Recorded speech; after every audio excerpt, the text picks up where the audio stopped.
and basketball analysis with over 70 years combined experience.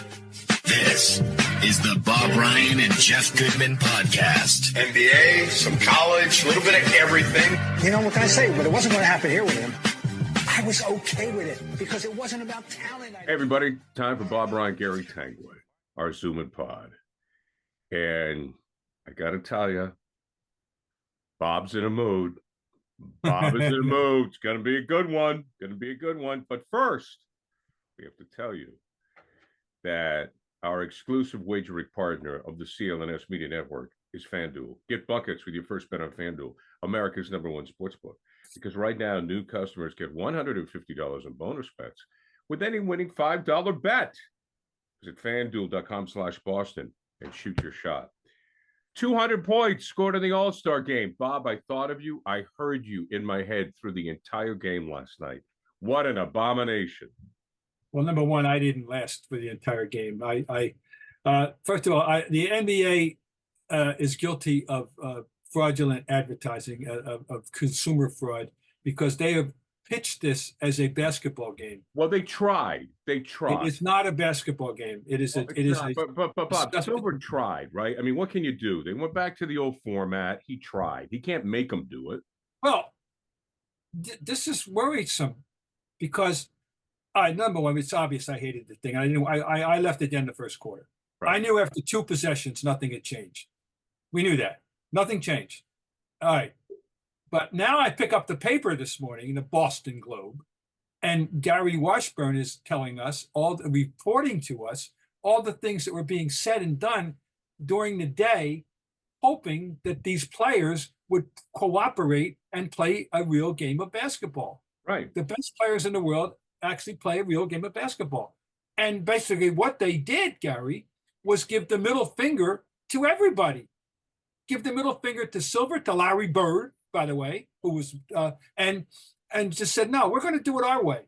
And now I have to agree that some people out there, I would think no older than 30, maybe 40, that liked it. Nobody possibly who liked the game over 40 could stomach what they saw last night. I mean, I don't know if you saw this on Twitter. The age gap for sure in this whole thing, but it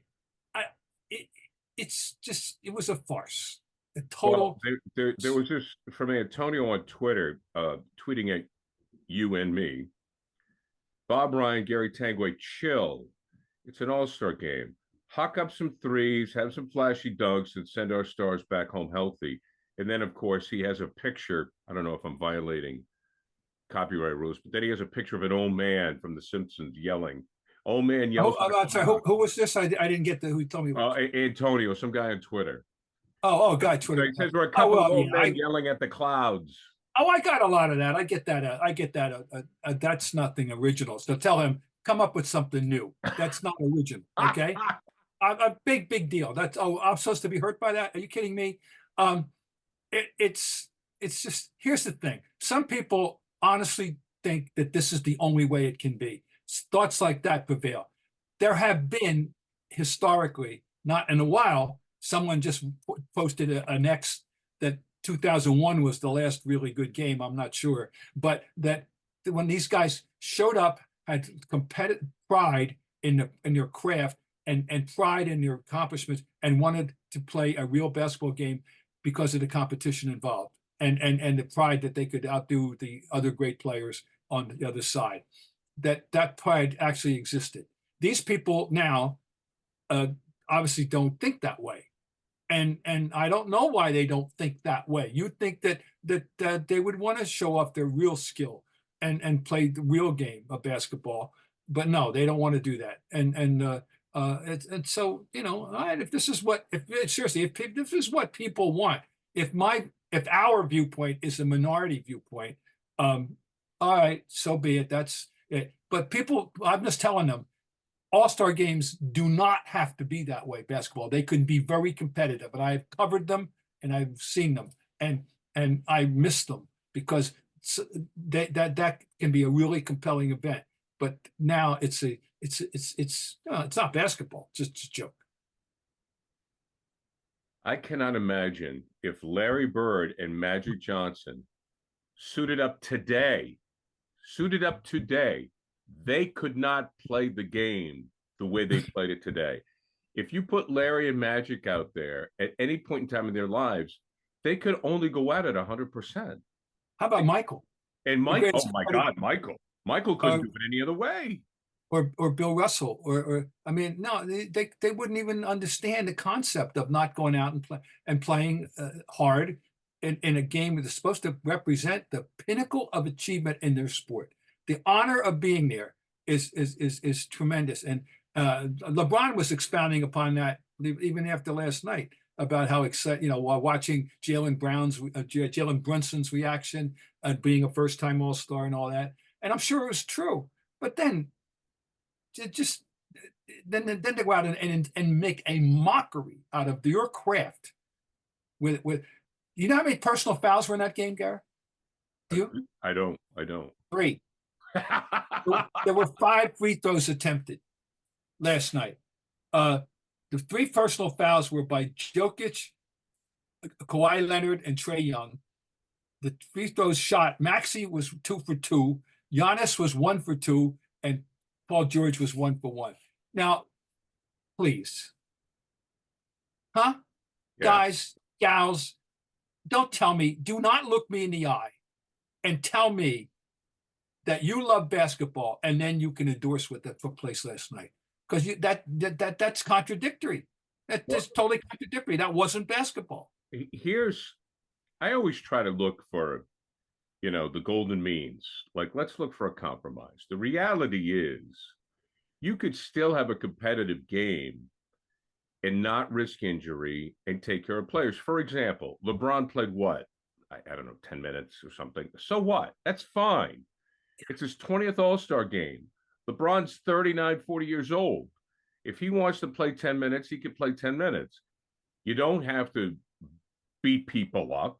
You don't have to play physically as you would, say, in a game 7 of a playoff, but you can be competitive. You can guard somebody. Okay, LeBron played 14 minutes. 14 minutes, I stand corrected. I was surprised he played that much. Yeah, he played 14 minutes. And I'm okay with that. Like guys like LeBron, I'm okay. You want to go out there, you want to play 10, whatever, fine. I'm okay with that. This is a time for the Brunsons of the world, to get some playing time. Let them go crazy. But I agree with you, Bob. Yeah. I watched it for longer than you. I watched it in the second quarter, and then I turned on True Detective on HBO.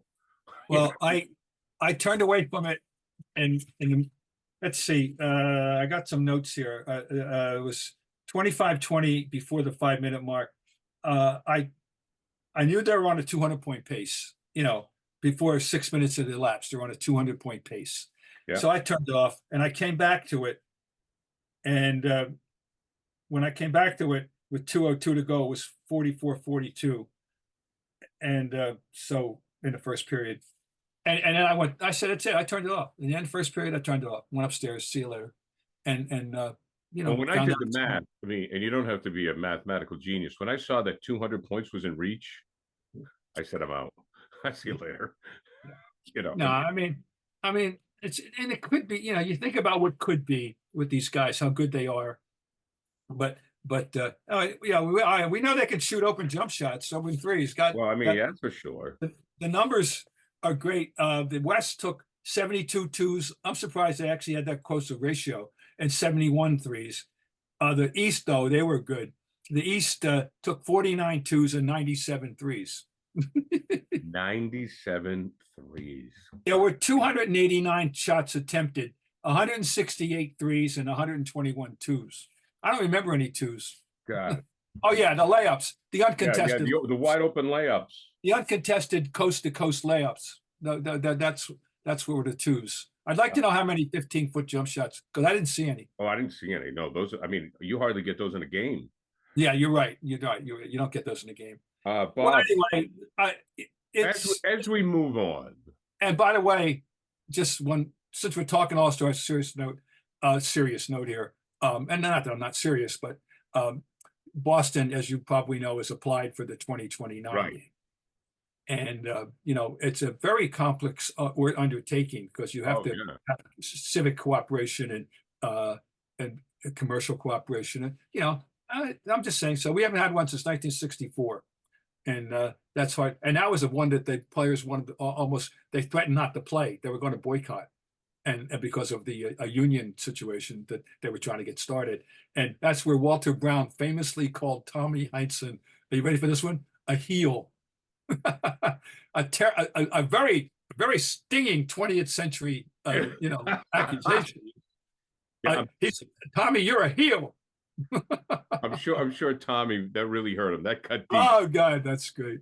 All right. Well, Great. anyway, it's over, and now we get back to action on Thursday. Well, I hope And it happens in Boston, and because anytime, when I want people to come to this city. I think, look, it's flawed. We understand that. I would love to see it here. I'm all for having something happen, but anyway, I want people to. I recommend go read this story because there's other things now. Having ranted and raved about what it was and everything else, there's some very interesting observations in this Gary Washburn story from Steph Curry about the nature of the day for them, and Right. if you wanted them to play, the conditions for the players as they sit through interminable delays and crap and stuff is it's not conducive to playing well, even if you wanted to. And they don't obviously want to. But I recommend people reading this. Go grab it. Get your buckets with your first bet at FanDuel, America's #1 sports book. Because right now, new customers get $150 in bonus bets with any winning $5 bet. That's $150 if your bet wins. Bet on all your favorite NBA players and teams, quick bets, live same-game parlays, exclusive props, and more. Just visit FanDuel.com/Boston and shoot your shot. FanDuel, official sportsbook partner of the NBA. So from the Boston Globe and Boston.com, because originally when I texted this information to Bob thought I had done all this research. So I want to give credit where credit is due. The Celtics right now, 6 games in first place, best record in the NBA, and they have a pretty easy schedule coming up in the second half, Bob.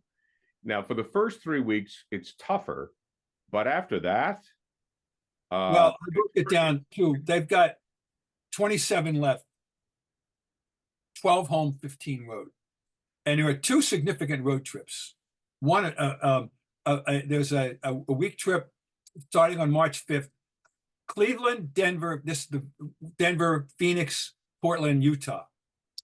And then they've got a second 6-gamer from March 22nd to April 1, Detroit, Chicago, 2 in Atlanta, which is interesting in itself, but even more interesting, a 3-day gap. They're going to sit in Atlanta for 3 days? Yes, I that's understand not that. good. I mean, That's not good. back-to-backs are they're bringing them back a little bit. And I covered one of those 50 years ago in Houston, but and then New Orleans and Charlotte. And then they end up 6 of their last 7 at home. If there's any issues, that they need to have resolved in terms of the conference, 6 of the last 7 are at home. So that'll be nice. But they're on a pace. The pace I said is 64 right now. They're certainly going to win 60, and become the latest group of Celtic teams to win 60. Is there danger in this schedule? Well, Complacency. oh, yeah, but this is where Joe's got to crack the whip, if you will, in that regard. We're going to see if they've learned their lessons. We all agree, you and me, and I think most people, that they have enough talent to win this thing. It's not going to be, nobody's going to out-talent them. So they can be out-fought. Yes, out-thought and fought. Out-hustled, but they can't be out-talented because nobody's got as much talent as the roster, the first 8. And now we'll see how Tillman. That's my number one question now. Right. How are they going to integrate Tillman? How much time? I think he's basically a Horford insurance, Right. more than anything, and he's certainly not a Porzingis insurance, but he's a Horford insurance. But I want to see how that works out, and if he is going to have a role that's going to matter, which I think that was what they hoped. So that's going to be my big area of curiosity right now is how they're going to integrate Tillman and what he will bring, if anything, to the table. When you look at the schedule, I do think it's beneficial in that Porzingis will get plenty of rest. Porzingis, we got to treat him like a Ming vase. There's no question. And he's so important now. We've seen he's whetted our appetite. We know how I didn't know he was this good. I'll be honest. Yeah, I know. I can't say it enough. Mea culpa, mea culpa. I did not know he was this good. And I'm thrilled to have him. But they're one team with him and one team and a very different team without him.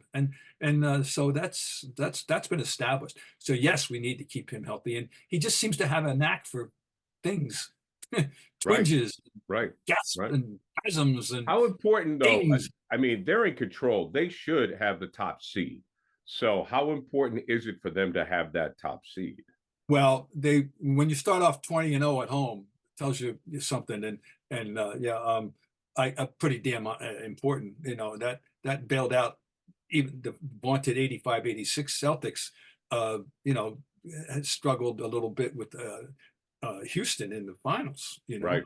And it was, and so they only beat them at 6 when people thought they were going to sweep them, I think sure you want to be home. It's not determinate. I don't think it's going to make life a lot easier. That's let's talk about Jayson Tatum for a minute and his presence this weekend. We know how you felt about the game. Yeah. But the fact that he had an opportunity to meet Larry Bird, which floored me that he hadn't met Bird yet. Well, that's because Larry hasn't been a presence here in a long time. Remember he started coaching 25 years ago or 27 years ago. He got the right. 97. He got the Indiana job, and really ever since then he hasn't had any presence here that I can remember. Right, but I just figured he's been around the NBA. But a lot. As an alum, some alums come by, but no, you think that maybe it's somewhere along the way, right? That would have been, but it hadn't. And he seemed very thrilled by the whole thing, and that's nice. And he's showing, he's coming out. More. He's comfortable in his own skin in public, and I think, and recognizing his inherent leadership responsibility, if you will, on this team, and that's good, very heartening. I think it's good. I saw a presence. We talked about how he's working with bringing wealth to the neighborhood he grew up in, and how he's being a community activist. And he did a great job on the CBS Morning News. But he just seemed like a veteran presence. He just seemed like a mature presence there. I was like, okay, it's no longer the kid. Jayson Tatum, professional basketball player, has arrived. And again, they come in at 19. Absolutely. And I'm wondering, I'm just throwing this out there. It could be completely off base and irrelevant. It had nothing to do with anything. But I'm wondering if he isn't being influenced looking at Brown's presence and maybe. Maybe. Sure. Brown doesn't have these. Brown, he's been out there, as a personality from day one. Personality and an activist. He came in here, as a confident young man, and not and very willing to show us that. But I just think maybe he's playing. He's learning how to do it from Brown, maybe in that sense. He looks very comfortable. Now I could be crazy. I could be completely wrong. No. I mean, I think so. I think you look around and you see, but I also think he just seems to be very comfortable right now in his role. Absolutely. And I do want to give credit to Bird, because Bird, as long as I can remember, has always said it's like, he doesn't want to be compared to the players of today. He was like that, this is their time. We had our time. And he seems to be a fan, and he's supportive of them. And he's not one of these old bastards like back when I played, he can't, you know what I mean? Like, and he could be, it was more physical, it was a harder league. We didn't make as much money, blah, blah, blah, blah, blah. But he doesn't do that. He seems to be a fan of the youth of today. Yeah, and I think that's a good point. And that's good. It's nice to know. It is good. I can think of a few others that, and the generation before him, who were exactly like that. Right. And you know, I'll tell you who, Oscar and Jerry, Yeah. and Oscar particularly, you know, and that's just. And by the way, it's nice to see. Didn't he look good? He's over 80, you know. He looked good. Yeah, Oscar. oh, You yeah. saw the camera. He looked. I was good, and I want people to remember, you know, his name. That's one thing I liked about when Westbrook was on the triple double binge, is they brought Oscar Robertson's name back into the consciousness of Oh, people. yeah. And you want to remind people how good he was. So anyway, that's another aside. But you're right about that. I think Larry is good, and it's good that Larry's like that. And You know, the one thing you could say about the sport of basketball, Bob, compared to the other sports,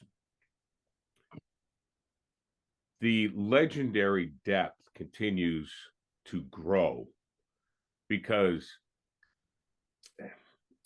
you know, the NHL has changed. Obviously, it's definitely more skill than force. The NBA has changed. I mean, the NFL has changed now, where defensive players just can't have as much of a presence as they once did. They just can't. Baseball, I think, has some issues because it's just not as popular as it once was with the younger generation. But with the NBA, you know, pretty soon we're going to have pretty good debates about the top 100 of all time. oh, of course we are. I love that discussion, and you're right. But when the 75 came out, and I was privileged to be one of the voters, you know, right away I started saying, okay, somebody's going to have to make room for Jokic and Giannis and, you know, and Doncic, and it's clear it's going to be this case. And now we've got, you know, even more new ones, and oh yeah, it's going to like Damian Lillard. I voted. He was my number 75. All right. Well, you know, we'll see if he can hold on to that when you know, when it's all said and done. So probably not. So you know, it's true. We've got a wonderful crop right now, and of fine young players. They can all shoot. They can all dribble. They know how to play. They understand moving without the ball. They can play defense when they choose to. You know, that's always going to be a thing. You know, some people are going to say, I need more. Well, you'll see them step up defensively in the playoffs when they have to, not in all-star games. But when you're hiring for a small business, you want to find quality professionals that are right for the role, not just anybody. That's why you have to check out LinkedIn Jobs. LinkedIn Jobs has the tools to help you find the right professionals for your team faster and for free. It's important. You want to have quality candidates to interview. And with LinkedIn Jobs, it makes it so easy to find them.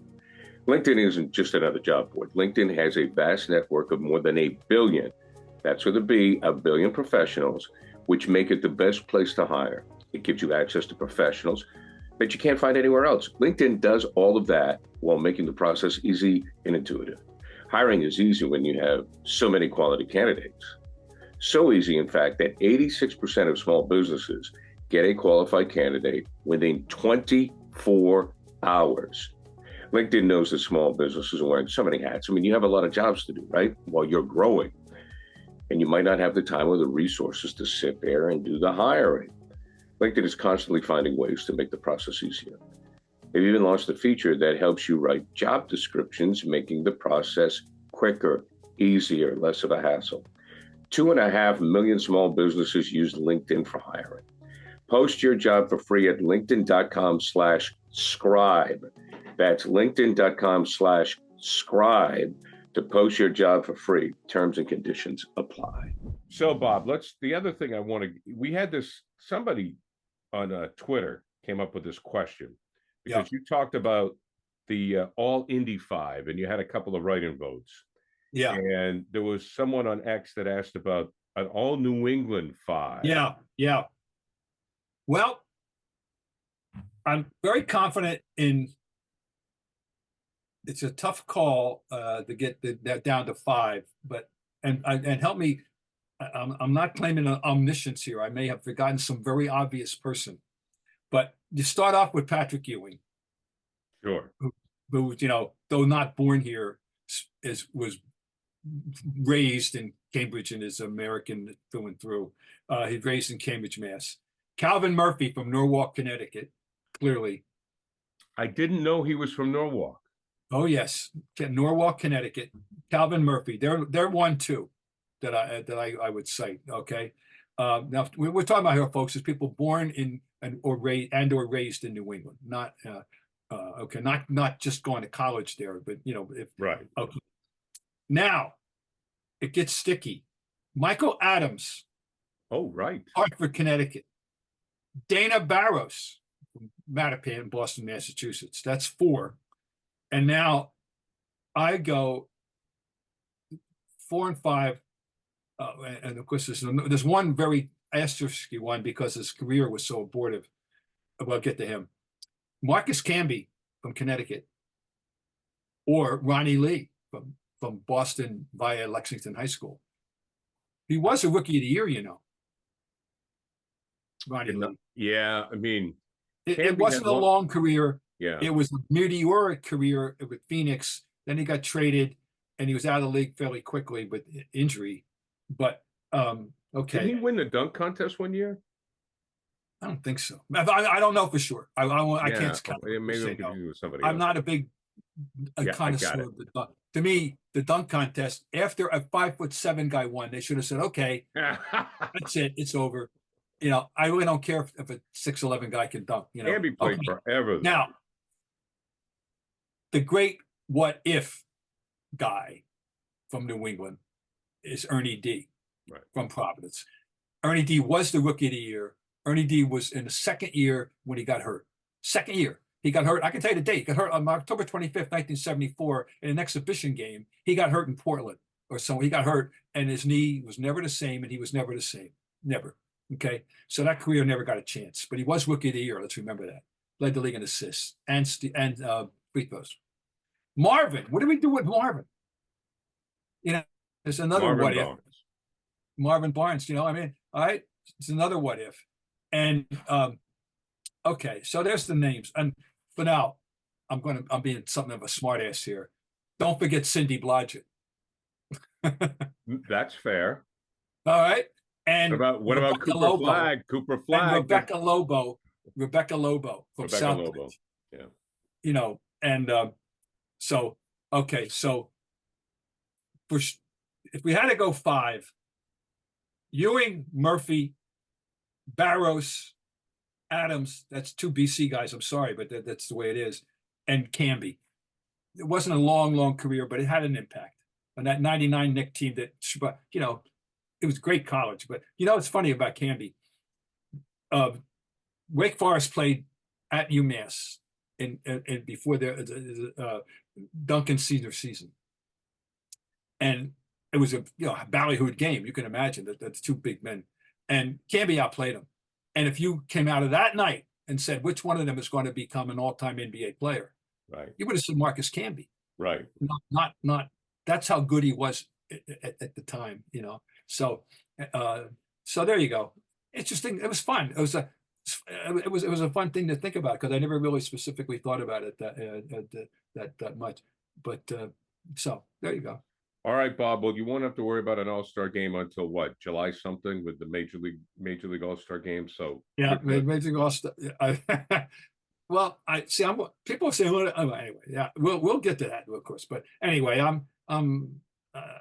I just urge people get a hold of this story. If you go online, if you don't have the Globe option to buy, and read the story, and then come away and ask yourself, well, if all that, and this is the way they wanted to treat it, right? Really, it's really concerning. Okay. All right, Bob. Brought to you by our exclusive wagering partner at the CLNS Media Network, FanDuel. Get buckets with your first bet on FanDuel, America's #1 sportsbook. Because right now, new customers get $150 in bonus bets with any winning $5 bet. We will track down Mr. Goodman, and we'll talk to you again. Very good.